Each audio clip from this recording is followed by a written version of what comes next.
Hi, and welcome to AP Chemistry Review with me, Dr. V, and we're counting down the days until the AP Chemistry exam, and that means chemistry students are working through old AP Chemistry questions, and that's what I'd like to do today. Let's look at free response question number 5 from the 2021 exam. You may be very familiar with the structure of the AP Chemistry exam, but in case you're not, you should know that free response question number 5 on any AP Chemistry exam is a short free response question, and that means it was scored out of 4 points.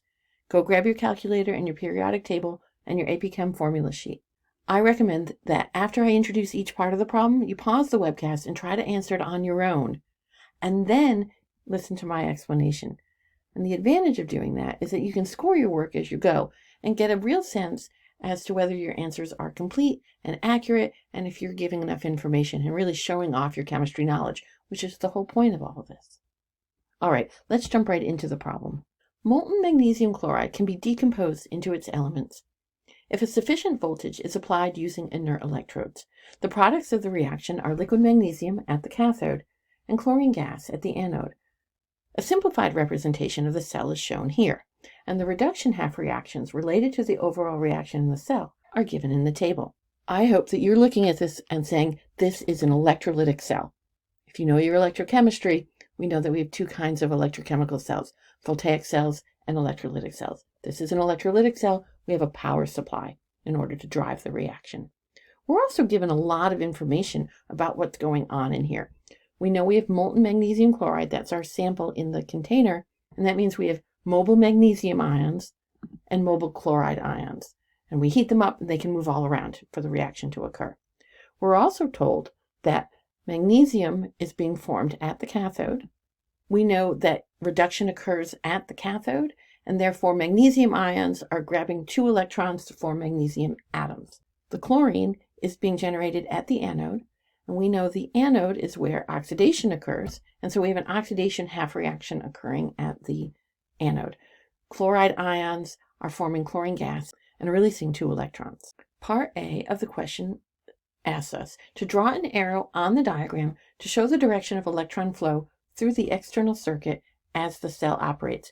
So that means through the wire, that's where the electrons move. We already know magnesium is the cathode and the chlorine is generated at the anode. And we know that the cathode is where reduction occurs, and we know the anode is where oxidation occurs. We also know from our basic definitions of electrochemical cells that electrons always flow through the wire from the anode to the cathode. Now, this is an electrolytic cell, so it's not a spontaneous reaction. We have to drive it with the power supply, but they're still going from the anode to the cathode. And therefore, we're going to draw arrows going from right to left. And we have to show them going through the wire, please. And they did really want you to draw arrows and not do an explanation here. And that was worth 1 point.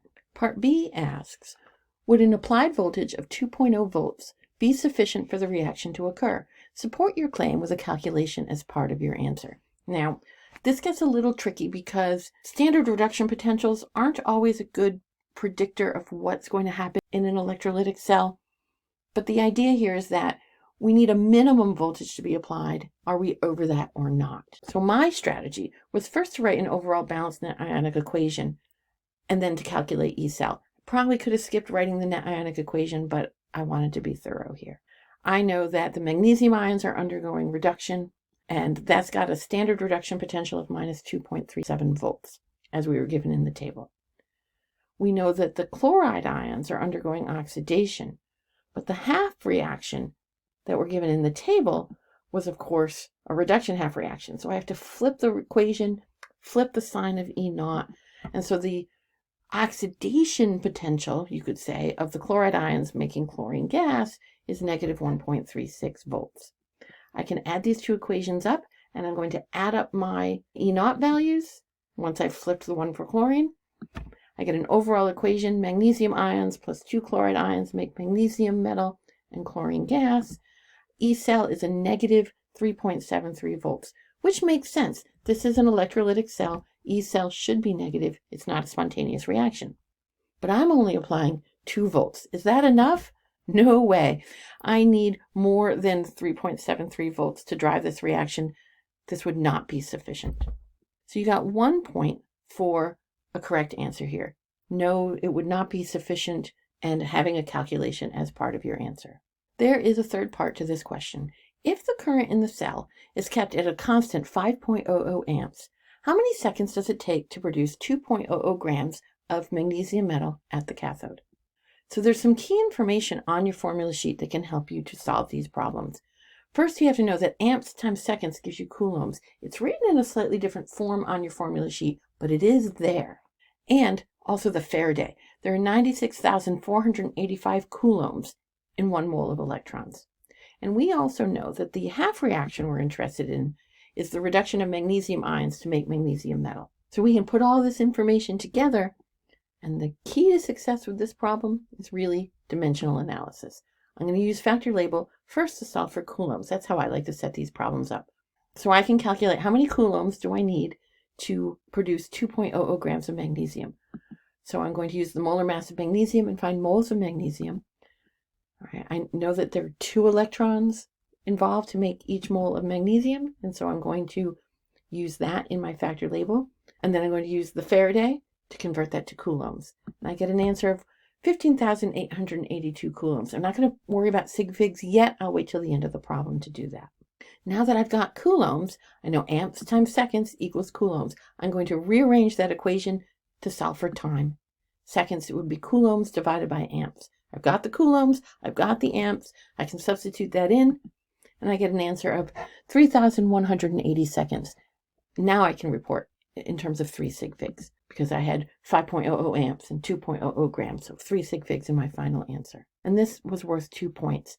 You can think of it as 1 point for correctly finding the coulombs, and then 1 point for correctly finding the amount of time required. How did you do on this question?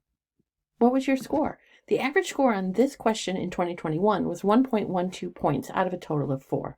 So most students only earned about 30% on this question.